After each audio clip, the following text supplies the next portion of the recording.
Hey guys, Mark Allen, BH Spring Solutions LLC and BHSpringSolutions.com. We're going to take the step-by-step installing the BHAdvanced Trigger subassembly with magazine eject assist. And we're going to start with removing your high powers current trigger. And I'm going to give you some tips and pointers. And I want to remind everybody that this tutorial sessions are intended for gunsmiths, pistol smiths, and other qualified individuals. And we have put this together to show some tips and pointers and things that's going to make everything go much more smoothly. What I've done is I've staged this hoping to be able to have some color differentiation where possible on the tutorial video. So this combination may look a little bit strange, but we're getting it out of there anyway. What you're going to notice here is I have put some Gorilla Tape. You could use masking tape or whatever you want to do, but I've taped up the trigger guard area here because this gets a little tight in some models. This area where you're working, where you're uninstalling and installing a new trigger. So that's the reason for the tape there, is just to protect my finish on that part. Okay, having your frame suspended, such as on these magnets, is an important thing. This pin can really be a challenge to get removed. It's basically mashed in at the factory, and it takes a little bit of coaxing in order to get that out. BH Spring Solutions has a two-step high-powered trigger pin removal tool set available at BHSpringSolutions.com. That also comes included with our Masters pin punch tools and our Masters tools kits, all series of Masters tools kits. So anyway, the idea of the step one punch is this is a cupped out or like a nail punch, and what we want to do is fit that over that conical shaped pin, and we want to just go slow. Now the pin I have in here is going to be very, very friendly to me, so it's going to look completely unrealistic, but sometimes this takes some persuasive hits by a hammer to get that pin moved. And what we're looking to do is to get that pin moved at all. And once we've gotten it moved at all, we're going to go to our step two. So I've wailed away at this a little bit, and I've moved the pin at all. Actually, in this case, it's awfully friendly to me. So I'm going to take you through step two. Step two is our pin punch. It's got a cupped out head and a rubber grommet, and we want to just put it down over our pin and take the pin in the rest of the way until the rubber grommet meets the frame. And from here, a 3/32 pin punch is going to take care of that pin the rest of the way out.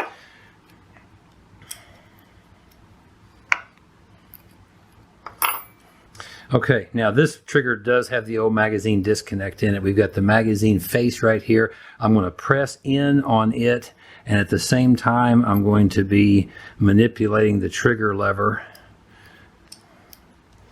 I'll try to keep this in sight of the camera. It's already out actually, so there we go. It's easy to release that when you release its pressure, the pressure on it on the magazine release like we just did.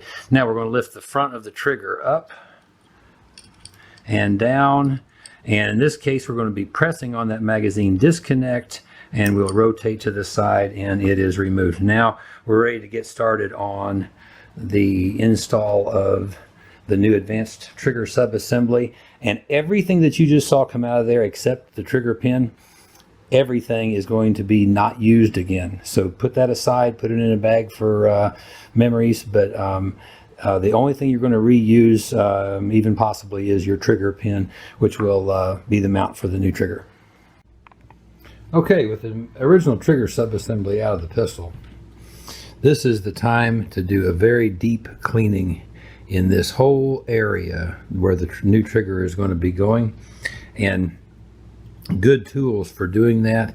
BH Spring Solutions has a professional grade or gunsmith's polishing kit. It's got about 100 different polishing bobs in it, and especially these little ones are extremely handy. One of those with some white polishing compound or finer just down in this area. This is going to be real nice for getting any metal burrs or anything cleaned up, especially in this area where the trigger pawl or trigger lever lives. This area You want to, if you're going to clean just with a patch cloth and maybe some CLP, that's fine, but just you're going to keep going until you don't get any more dirt out of there. We've seen some of these where even a small fine metal file like this into these corners was even necessary in order to get these clean. If you use something like this, be very slow and not using it too heavy, just to get any permanent black stuff or black stuff that's trying to become permanent out of there. And again, the polishing bob down in this entire area will do nice things for the fit and function of the trigger. As a quick orientation to the trigger is composed of your trigger shoe. This one has serrations, and from front to back you have, this is your front stop. This is what limits the pull of the trigger, or the range of the pull rearward of the trigger. This is the hole for your trigger return spring pin. This is the hole for your trigger pin that goes through the frame and mounts the trigger into the handgun. Your trigger return spring pin that goes through here, that's your mounting point for your trigger return spring. And the trigger pin hole and the trigger pin itself is the mounting point for your magazine eject assist spring. And then finally, here in the rear of the trigger, we have the mounting point for the trigger pawl or trigger lever. And finally, at the back end, we have the backstop. So this is the front stop, this is the backstop. The backstop is not really an adjustment point. The front stop is a possible adjustment point, but we've only found one high power clone that ever necessitated a filing of this front stop. If I remember right, it was a Charles Daly, I think. So anyway, there's your orientation to the trigger itself. Okay, back for step 2 of the install of BHAdvanced Trigger subassembly with magazine eject assist. Going to get a little oriented here to the contents in your trigger subassembly. There is also some included literature, and that is all required reading in addition to this tutorial video. We have a trigger, and you're going to want to go ahead and unpackage that. A trigger pawl used to be called a trigger lever with the old OEM trigger, and you'll want to also unpackage that. You've got 4 trigger return springs. Set those aside for a moment. And you have a magazine eject assist spring. One word about this. Magazine eject assist means that this spring is going to help in ejecting your empty magazines. And if you do not use this, and this is not a required spring you have to use, but we're going to assume in this tutorial that you will, it is not a spring that you must use with the advanced trigger subassembly for high powers.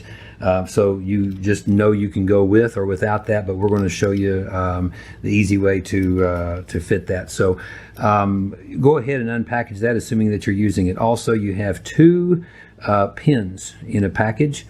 At least at the time that we are recording this and introducing this product, we're including 2 pins, and we'll be explaining why. There's a solid pin and a scroll pin. For now, choose the solid pin and unpackage that. And at this point, you have unpackaged everything except the trigger return springs.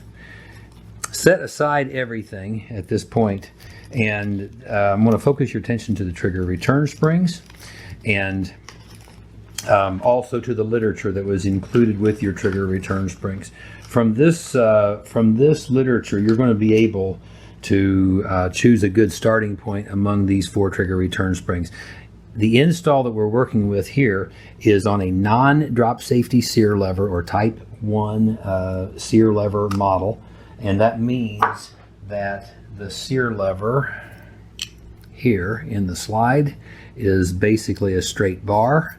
If it was a drop safety type, you have an open cutout right here, and the Sear lever is a different shape. Also, this Sear lever is completely movable. We call it a floating Sear lever, for better or worse, and but that's what that is, and that's the type that I'm going to be installing in with this tutorial video. We'll also be talking about the Type 2 Sear lever models as we go along. Based on the guidance with the trigger, I'm going to choose the 0.75 trigger return spring. That's where I'm going to start today. I'm going to show you a quick little bit of help for installing this trigger, hopefully a lot of help, and it's going to make it very, very easy for you. And what I'm going to show you is this.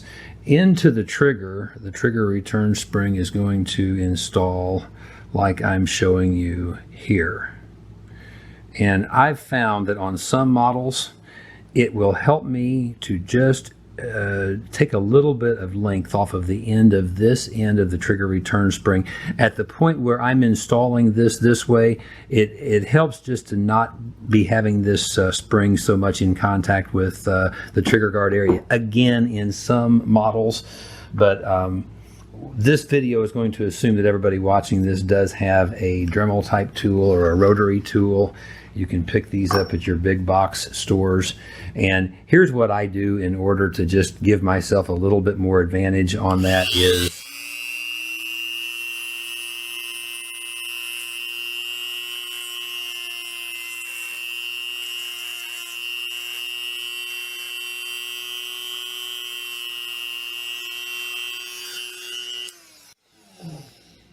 very simple, very fast, very easy. But what I've done is, you can see, I've went ahead and terminated the spring at the point where it's now kind of pointing parallel with this arm of the spring, and just taken a little bit of length off. It's going to make no difference in how this spring performs whatsoever. The engagement point of this spring on the trigger lever is right about here. And just that little bit is going to just make it a little easier on the install, again, in some models.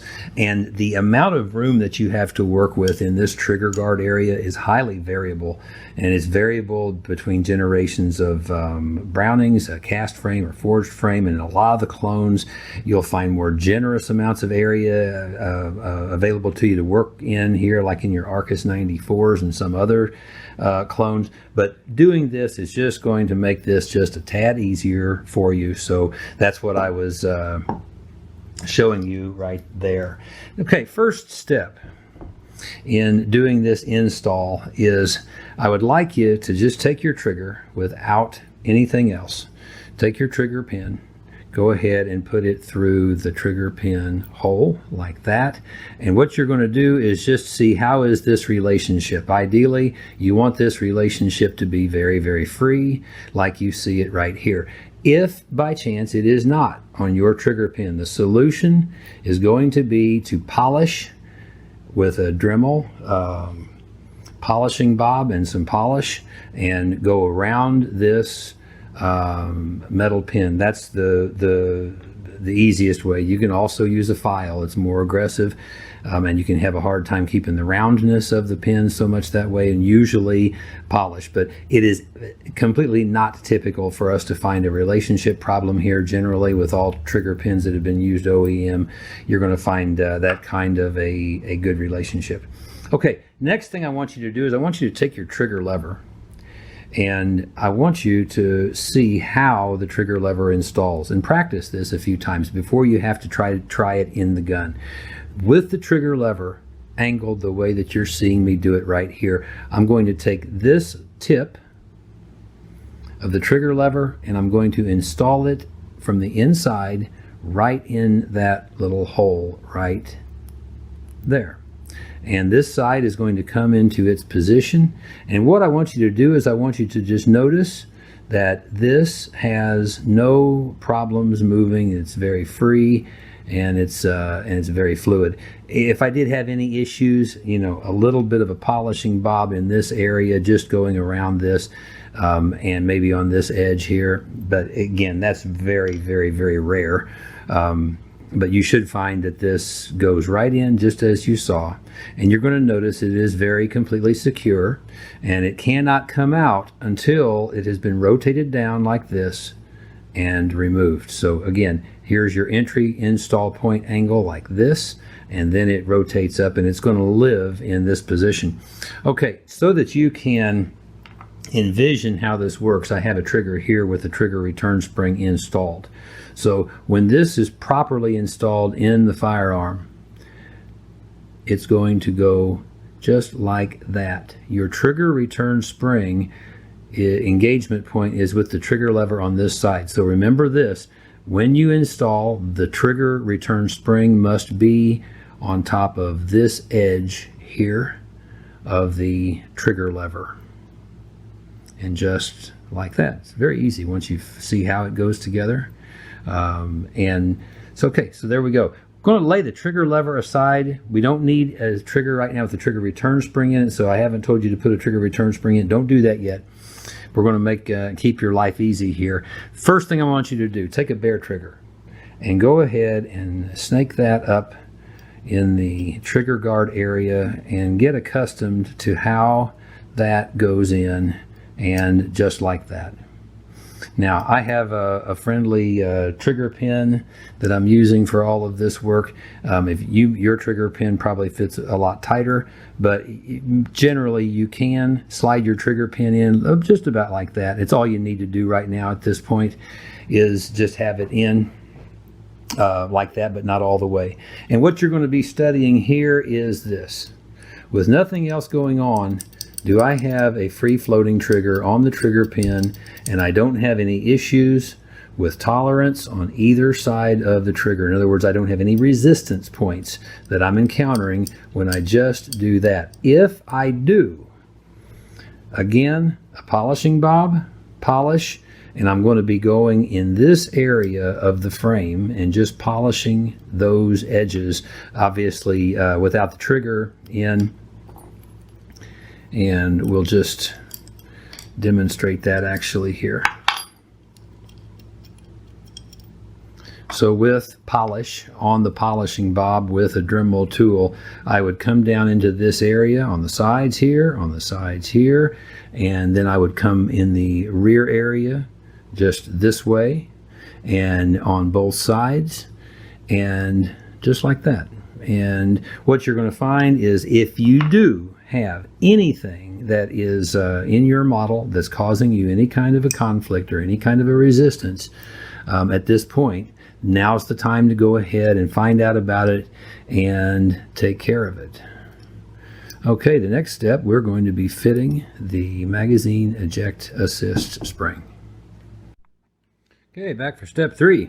And what I'm doing now is I'm just replacing that trigger pin with a 3/32 pin punch.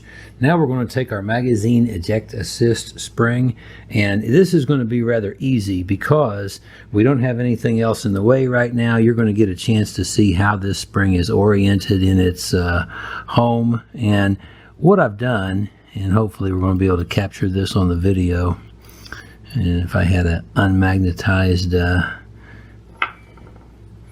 pin punch, it would work even better. Okay, here's what I've done is that center coil of that magazine eject assist spring is now just above my pin punch. The tail end is here. The head end is up in the front of the trigger guard area. Now watch what I'm going to do. I'm going to just retract my punch, and I'm going to press down on those center coils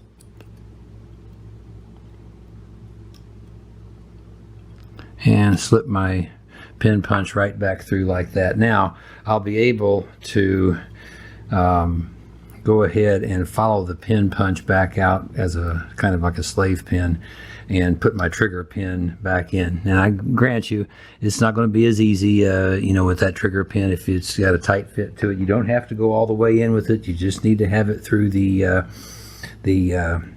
opposite side of the trigger when you put it in. Okay, now what we've done is we've positioned our magazine eject assist spring. And what you're going to notice, and what you should notice, let's see if we can get a look at that. Okay, so what we're going to try to do is we're going to try to light this up and show you the proper positioning of the magazine eject assist spring there in its home. One thing I just noted is the actual positioning when we do the final install, that spring, the head end of it up here is going to kind of be over to the right like it is. And at this point, you're going to feel some resistance offered by that magazine eject spring on your trigger. And it's actually going to make your trigger work almost like a trigger return spring was involved. But what I want to show you is when we put our magazine in, this is what we're really going for. Now, we'll see if we can find a better way to show that. There we go. Now we see the tail end of that magazine eject assist spring is on top of the magazine housing. It's also clear of our magazine. This is where probably you will need to do some adjustment of this tail end, and it's very, very easy. We've made it very easy at this point because you don't have anything else installed in the trigger. Getting this magazine eject assist spring right back out the same way, running a pin punch through where is now your trigger pin, and you're going to be able to just lift this right back out. And what is very good about the adjustment that you're looking at here is you're going to see that, first of all, the magazine eject assist function is very good, and that happens when you hit your mag release. It causes, we're just going to see if we can show the actual function of it. It causes that magazine eject assist spring to want to unwind, which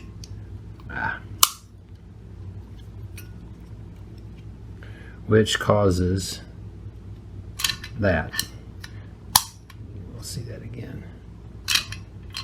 Okay, that's how it works. What's good about the adjustment here is we don't have much, if any, contact with the side of the frame with the magazine eject assist spring. What you must be able to do is have that go fully up and fully back without that spring interfering with the frame and causing resistance on the trigger going back forward. The other thing I wanted to show you is everything is all right when we've taken that resistance off of that trigger. The magazine disconnect spring now is not in touch with the trigger, and take a look at the trigger. Just beautiful. No resistance. The magazine eject assist spring with the magazine in does not cause any effect. It has no effect. You can see the trigger is completely floating. However, when we eject the magazine, now it does offer some resistance to the trigger. What that means is with this magazine eject assist spring in use, when the magazine is out, if the trigger is pulled, the trigger is going to feel heavier, and that is feedback that you don't have a magazine in your handgun, and if you're needing to spend a last shot that's in the barrel, you're spending it. So you will feel it when the trigger return spring is in here in a few moments. You'll feel it when the magazine is out. However, when the magazine is in, that magazine eject assist spring is literally going to have no effect. Here's the best way I've found to adjust this magazine eject assist spring. First thing I'm going to do is I'm going to take those two vertical legs and I'm going to get those vertical like this. And then what I like to do is just take and straighten out this tail part like that. So I basically have it in line with this leg coming back. Now I'm going to take my angle nose pliers, and right where this radius here stops being a radius, I'm going to set the edge of my angle nose pliers right there like that.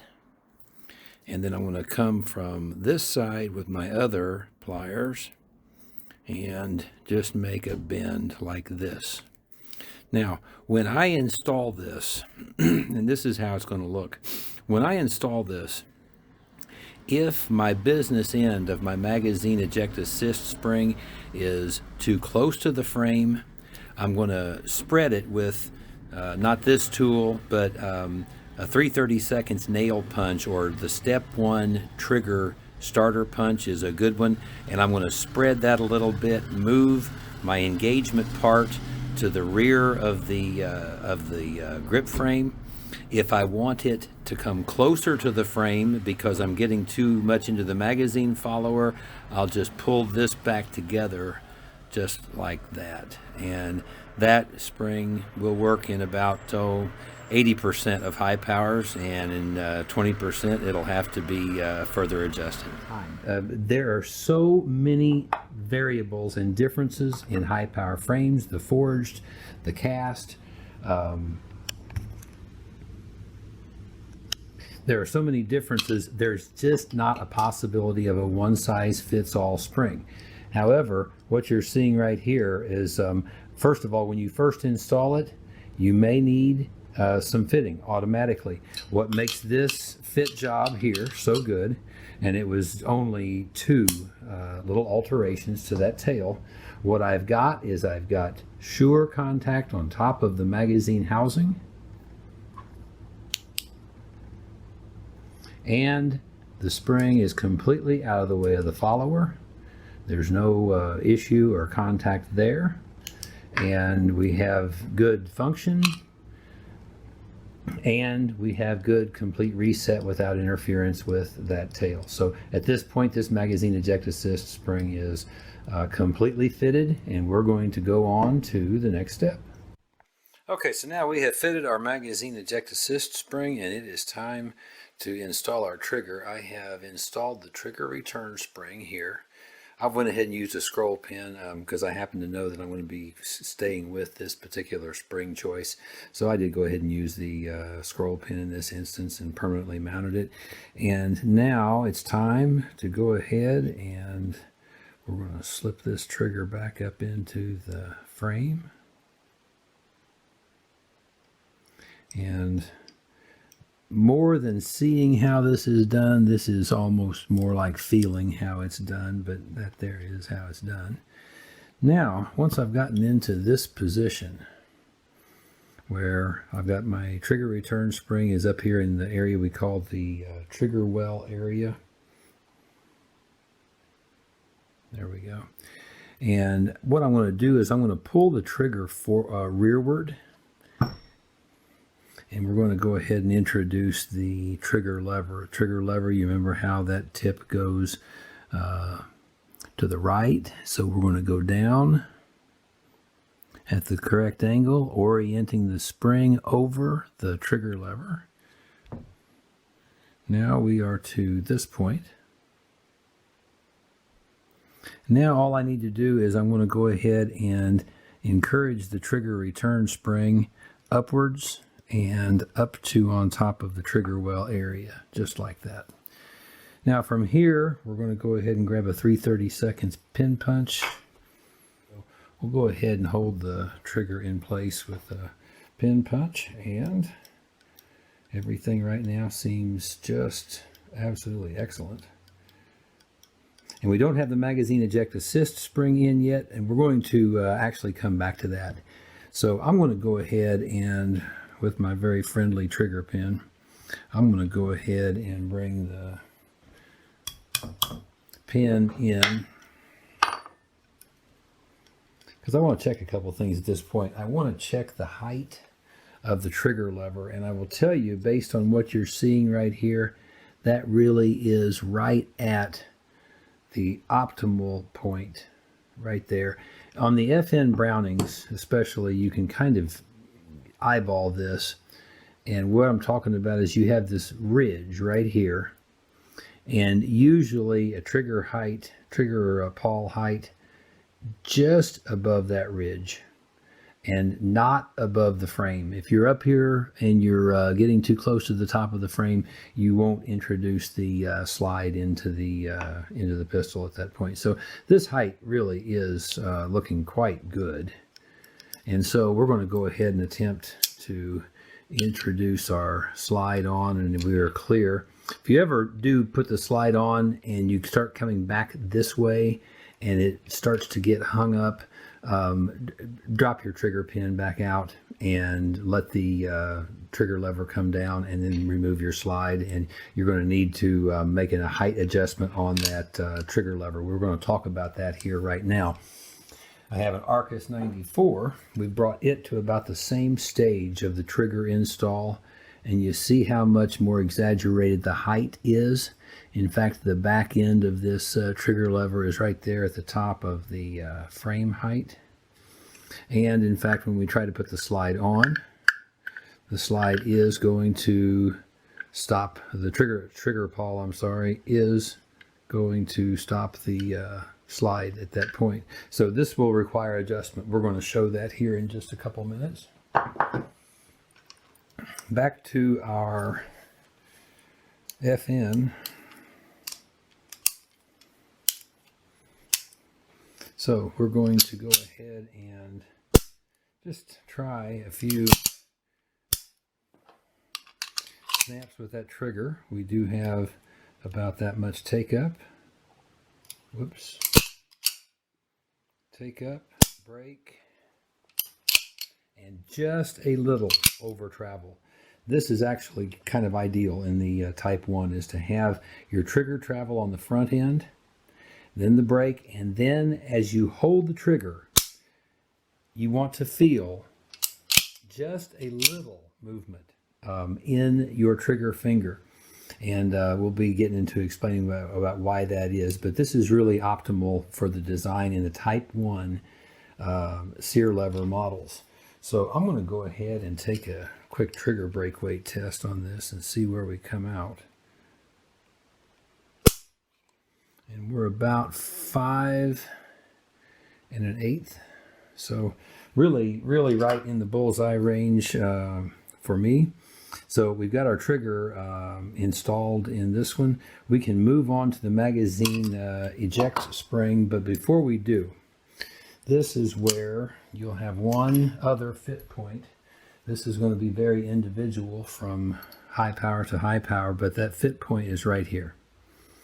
And what we're looking at is, this will be the position of the barrel during recoil.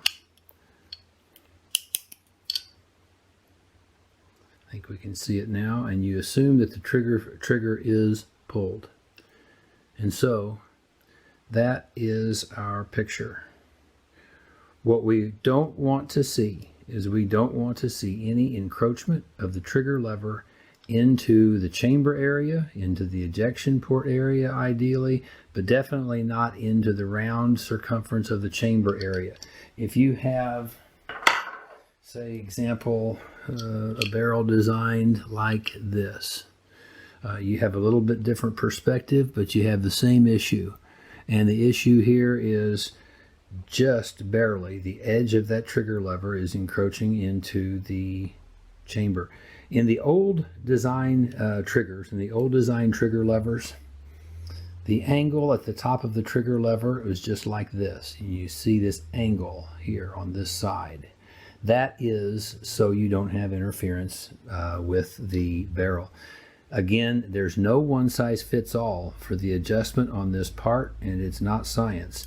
I'm going to go back to the BH barrel, which will be the permanent barrel in this particular high power, and we're going to see just at that top corner, and that's not much.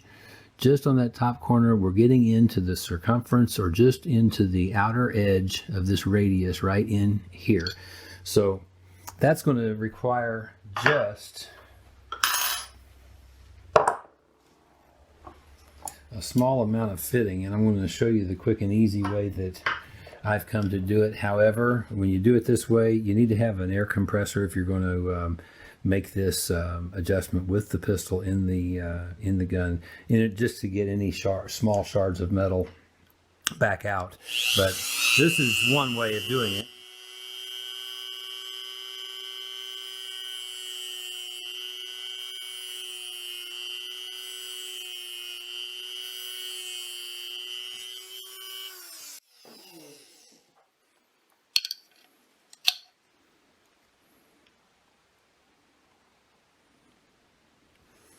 And I have to tell you, I'm almost completely satisfied with that result, and I'm hoping that that's going to show up well for the camera.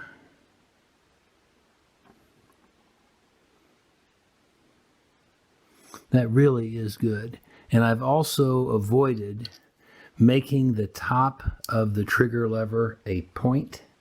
In other words, it is still a flat surface. Also, you can see the what was done with that trigger lever here on this side, and that trigger lever is fitted at this point. Very good result. Okay, so now we're back to step next. I want to show you on this Arcus. You'll remember on the FN that we put in, the trigger lever just seemed to magically be at the right height. That was already fitted that way to be the right height. And I wanted to show you what you're going for. There are some high powers where no fitting may be necessary, and it may not be necessary to do what we're going to show you what we're going to do right now. But this is one of the keys to having the best possible trigger pull in the high power pistol is the fitting of this trigger lever. So I'm going to do it the way that I often have done it on my own high powers. A safer way to do this is outside the gun. I'm pulling the trigger, holding the trigger lever up at this point, and I'm going to come at it from this direction. I want you to notice I'm going to hold the angle on the top of the trigger lever, and we're just going to go ahead and reduce the height.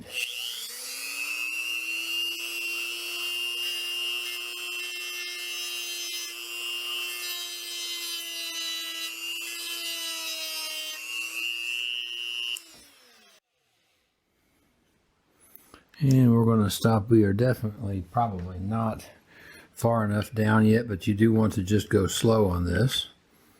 And no, we're still not going to clear the slide.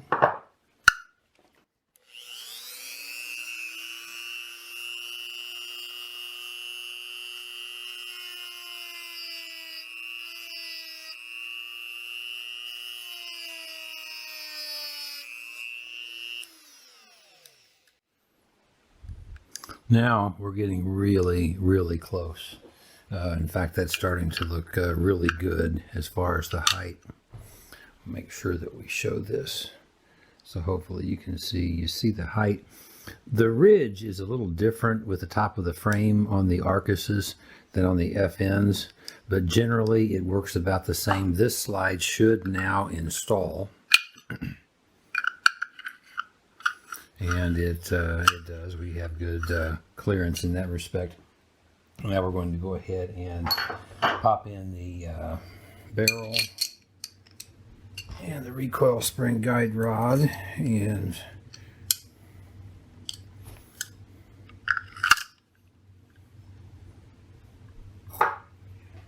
we will see how well we did here. Now you're going to notice I have very, very little take up in this trigger. Initially, you may think that's a good thing. That's not all a good thing, and I'll show you why here in a second. You see the amount of trigger travel we have here, plus we have a trigger lever that's not currently resetting. Now it has reset.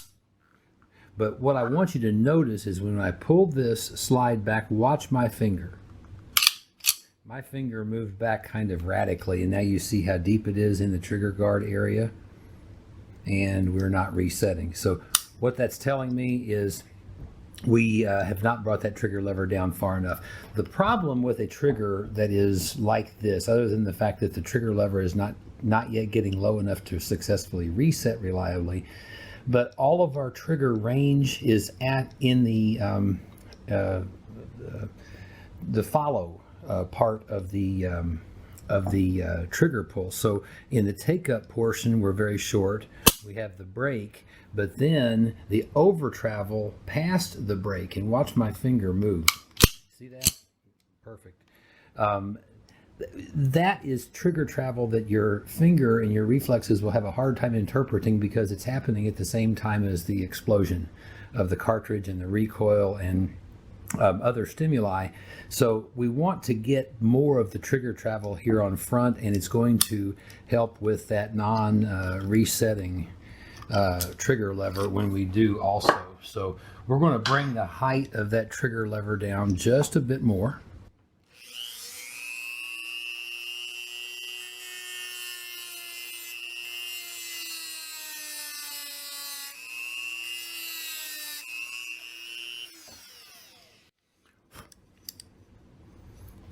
Okay, now I'm going to give you a glimpse of the height that we've gotten it to now. And we're going to see the effect on the action of the trigger next.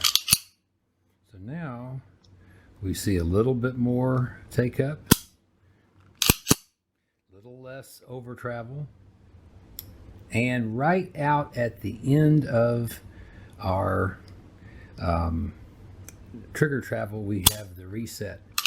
Now I'm going to massage this just a little bit more, because for me that reset is just a bit late and I still have quite a bit of travel. You'll notice after the break it's really more than I need, so I'm going to go ahead and trim the height of that trigger lever down just a little more.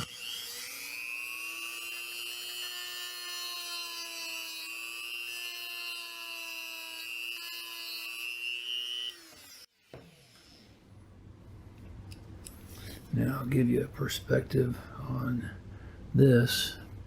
Now you'll remember I told you this little ridge right here, it's different because we're actually now just below that ridge, and that would actually be too low in an FN, but it's not in an Arcus. But the way to find out where you're at, put the slide back on.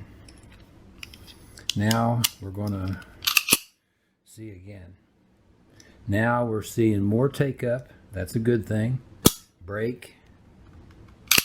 Less over travel now. And we're getting a little bit earlier reset. In other words, the trigger's not having to travel quite all the way forward. On this one, I'm actually going to trim the height of that down just a little more, and it's going to be perfect at this point.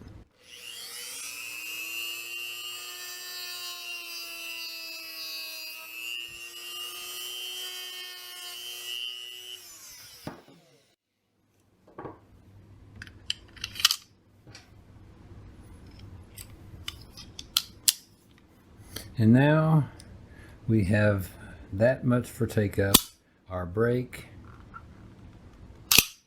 just a little over travel, just right for a type 1 Sear lever, and our reset. And you're going to notice that our reset is happening just a little earlier now, right there. And we still have a little bit of trigger travel after the reset. And that should be really nice trigger. We're going to take a quick read on this one as well and see where we're at. This one we're breaking at 4.5. So as you can see there.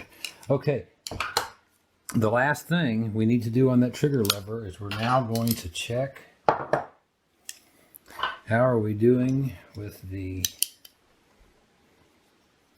trigger lever and its relationship with our barrel. Now, isn't that interesting? Now you're going to see that the height of our trigger lever just about is at the top of the, let's see if we can show you a height of it just like that. Just beautiful, perfect. Now we're going to take a look at it from this direction, and I've got just a little corner there, right there, and I want to go ahead and get that cleaned up, and we'll just go ahead and do that right now.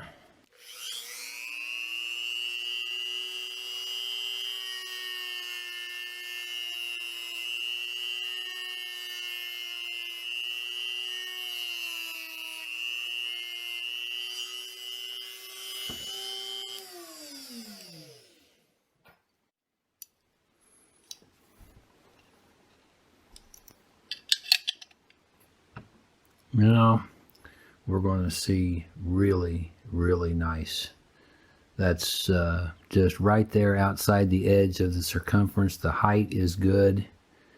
And this is now just a very, very nicely fit trigger in this Arcus 94.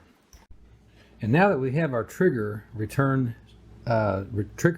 and trigger return spring installed, we've adjusted the height and we've filed off the edge there that's nearest the barrel chamber. Now it's time to just check on the positive positioning of the trigger lever and its control by the trigger return spring. To do that, we're just going to pull up on the trigger. Now, we've not installed the magazine eject assist spring at this point, but we're going to just check this. And the way we do that is pull the trigger lever forward, just like the Sear lever does when the slide comes forward.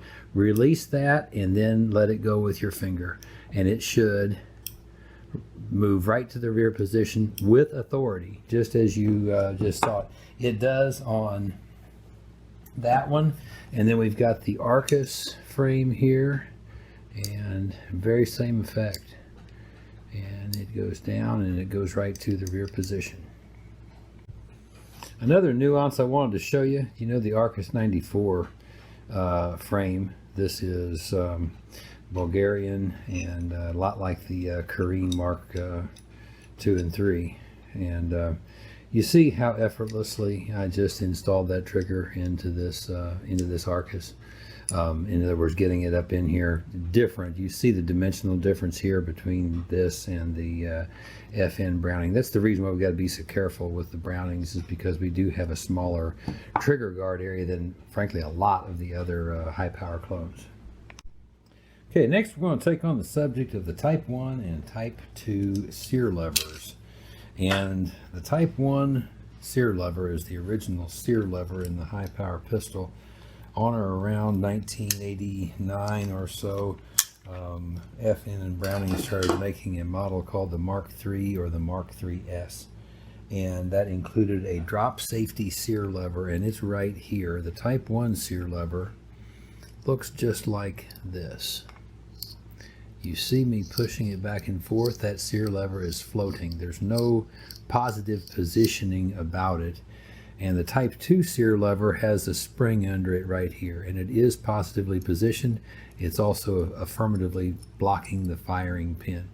So those are the two main functional characteristics, differences of those two Sear levers. But what we want to talk about is specifically what you can kind of expect reasonably from one or the other. To give you an idea of what happens here, trigger gets pulled, the trigger pawl rises, and it meets an engagement point. You can see it's actually shiny right there, and it presses down. You see this other end of the lever rise, and when that happens, it will engage the Sear here, and if the trigger is pulled sufficiently, it will cause the hammer to go forward just like that. When the side slide cycles, the slide clears that relationship of the trigger pawl and the Sear lever, so it begins rearward, and it clears. And when it clears, any additional movement of the trigger we call over travel. When the slide comes back rearward, we assume that the trigger is in the position like this, and that Sear lever here, the front edge of the Sear lever, not the top up here, but the front edge of the Sear lever, engages that trigger lever, pushes it forward, and when the trigger is released, the trigger pawl comes down and then comes back to the rear. When the Type 1 Sear lever slide comes forward, this is also the engagement area with the back of the trigger lever here. And it does the same thing, but the only one difference is it's not positively positioned, and you don't have any control over its positioning. And for that reason, we always recommend some degree of over travel past the break point on type 1 Sear lever pistols. And I'm going to say that again because that's very, very important information. Always recommend a degree of over travel, at least a little bit, on type 1 Sear lever high powers. And primarily the reason is to avoid the potential for more than one round being fired per trigger pull. That's the main kind of a risk. And again, it's because this Sear lever is not positively positioned. So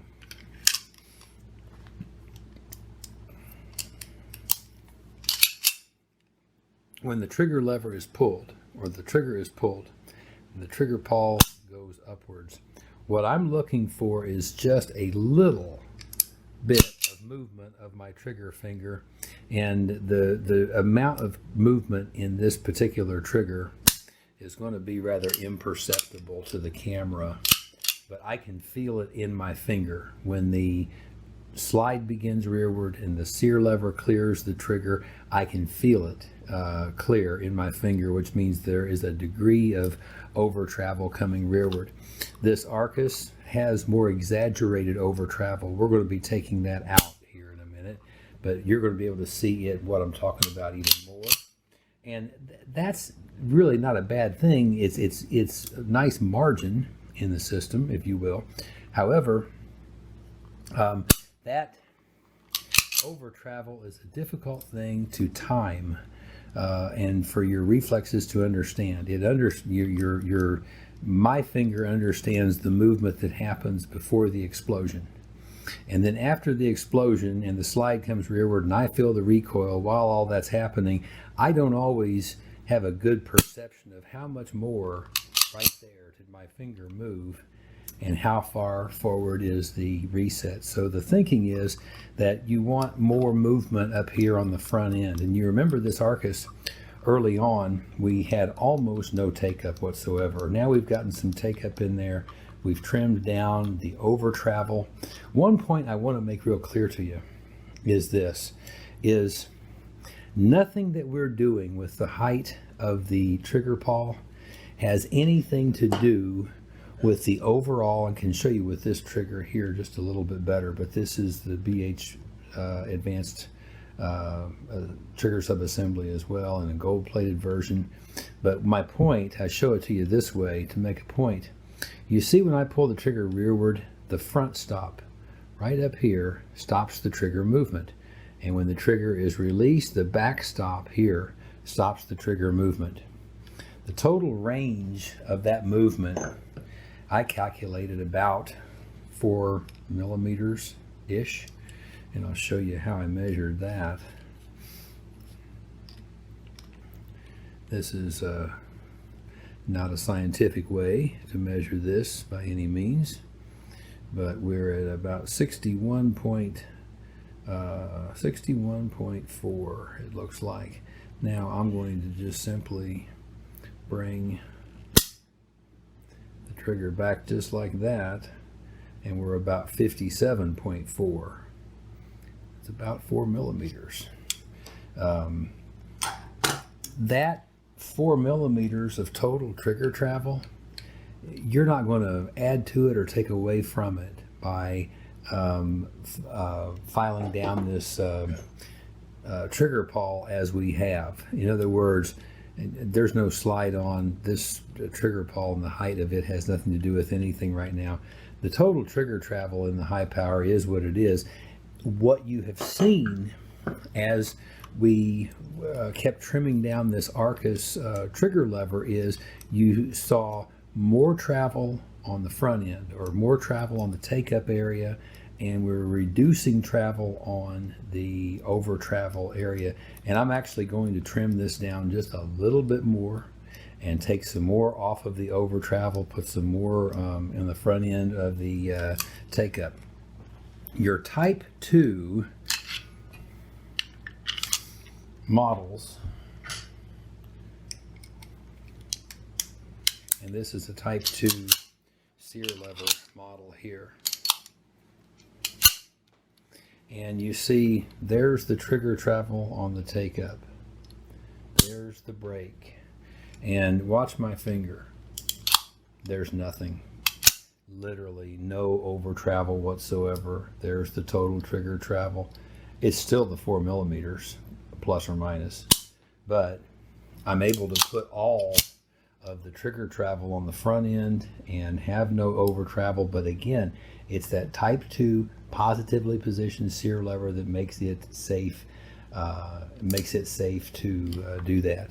So there is a discussion about the type 1, the type 2. You can have virtually or no over travel in the type 2 Sear lever models. That same profile is not safe in the type 1 Sear lever models. You need a degree of over travel, a little bit of intelligible movement of the trigger after that Sear lever clears the trigger pawl. And that's the main thing that we wanted to key in and focus in on in this part of the trigger installation. Okay, now before we move on to the magazine eject assist spring, I want to stay focused on this Arcus 94. This has turned out to be a good learning tool for us for the BHAdvanced Trigger subassembly. It's not such a drop-in affair as much as the FN kind of was, and so we're going to kind of stick with it. Where I'm going with this right now, a couple places. We have the 0.75, that's the second strongest trigger return spring in here, and the SFS system, and I had been using an optimized Sear spring in here for quite some time. This is it, and I had about a 4.5 pound trigger pull. So a couple different ways I could address that, and what I mean by address that is for a handgun that I'm going to carry some. 4.5 pound trigger pull is just a little lighter than what I like to go. 5 to 5 3/4 is just about bullseye perfect for me, but getting into the 4s, especially with a 9mm wide trigger, that's just a little bit on the light side. So replaced the Sear spring with the type 2 stronger Sear spring. And that brought the trigger brake weight up just a tick over 5 pounds, and which was actually, I think it was more like about 5.5. We're going to see that here in a second. But I'm still not real pleased with the amount of over travel with this trigger. And I'm going to try to give you a good objective look right here. Just watch my finger and how much it moves when I clear the trigger pawl with the Sear lever with the slide moving. Yeah, that's a little much. Still not bad. We're getting there. In fact, we're running out of over travel at this point. We're going to go ahead and get a trigger brake weight scale check for you here. Yeah, just right at, we'll see there, 5 5/8. So that was the difference that the type 2 Sear spring made. We added margin back to this pistol by doing that, and the trigger just feels fantastic. I'm just a little bit still not digging that amount of over travel there is after the trigger brake. So we're going to make one, hopefully, final adjustment. And when you've watched me doing this, you've seen me, I'm pulling up or pulling backwards on the trigger to bring the trigger lever safely up here to where I can work on it.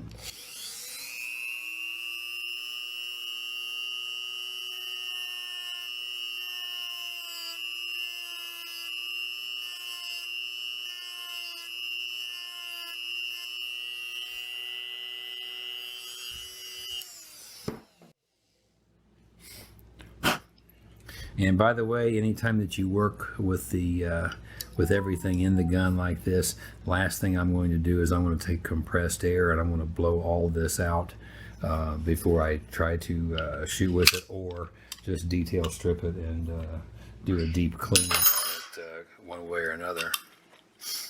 Okay, let's see where our trigger response is now. You've watched that trigger take up get larger and larger as we've gone. There's the brake. Now let's see the amount of over travel we have left.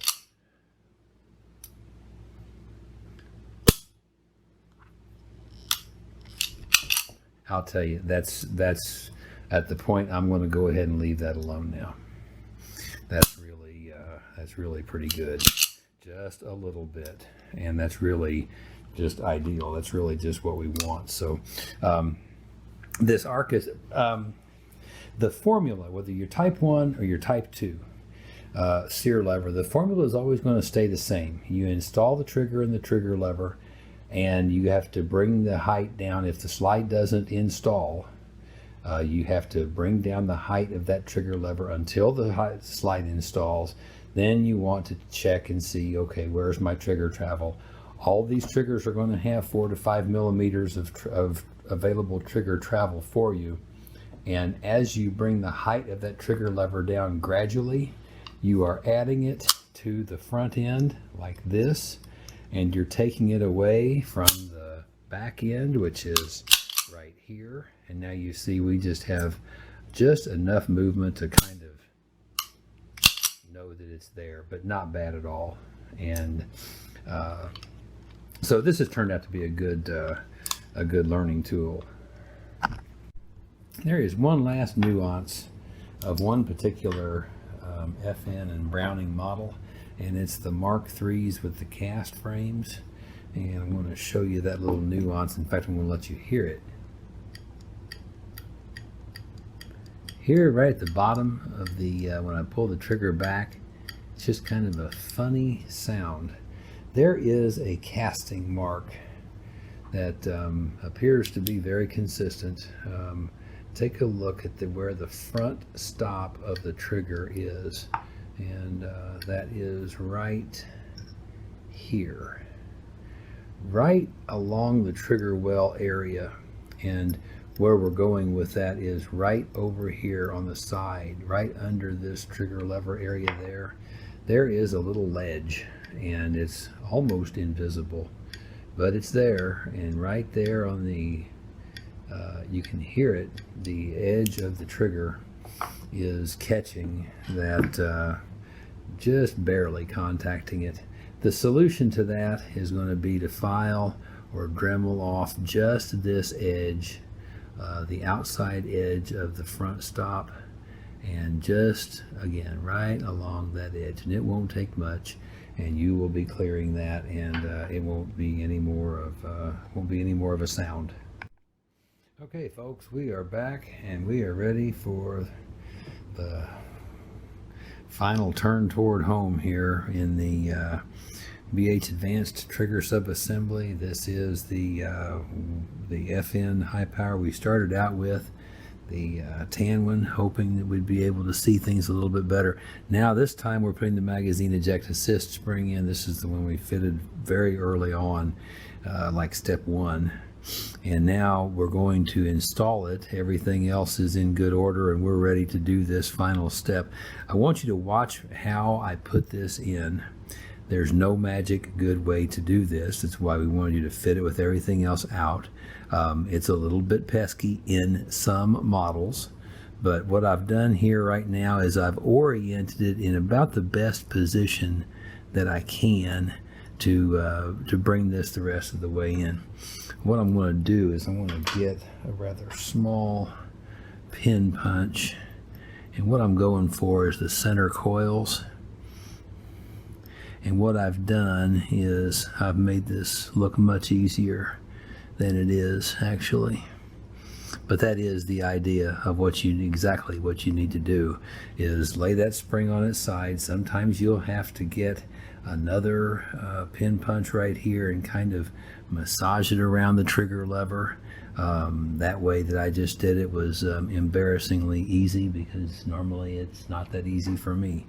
And that's why I recommend doing that, fitting that magazine eject assist spring very first thing. Now all I'm going to do here is, in fact, I'm going to turn this around and we'll have a better video of this, I think. There we go. what I'm going to do is I'm going to get around top of those center coils, kind of keep that spring in position as I withdraw just like that. Now, I'm going to take a look at the positioning of my springs inside here. And I am going to make a little adjustment here. We're going to get the mag eject assist spring over here where it's going to live harmoniously with everything else in the gun.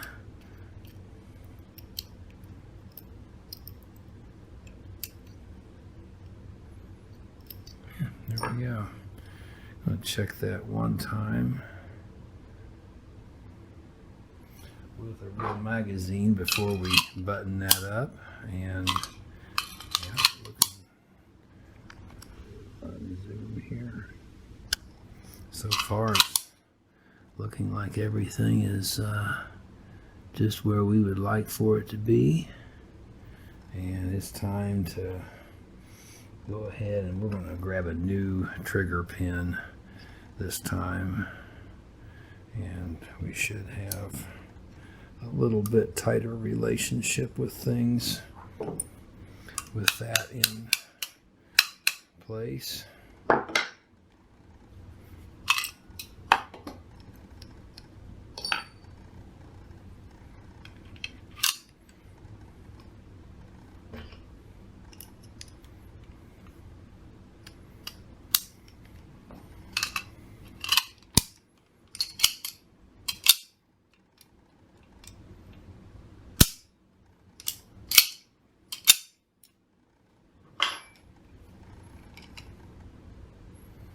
Grab a trigger pull scale here, and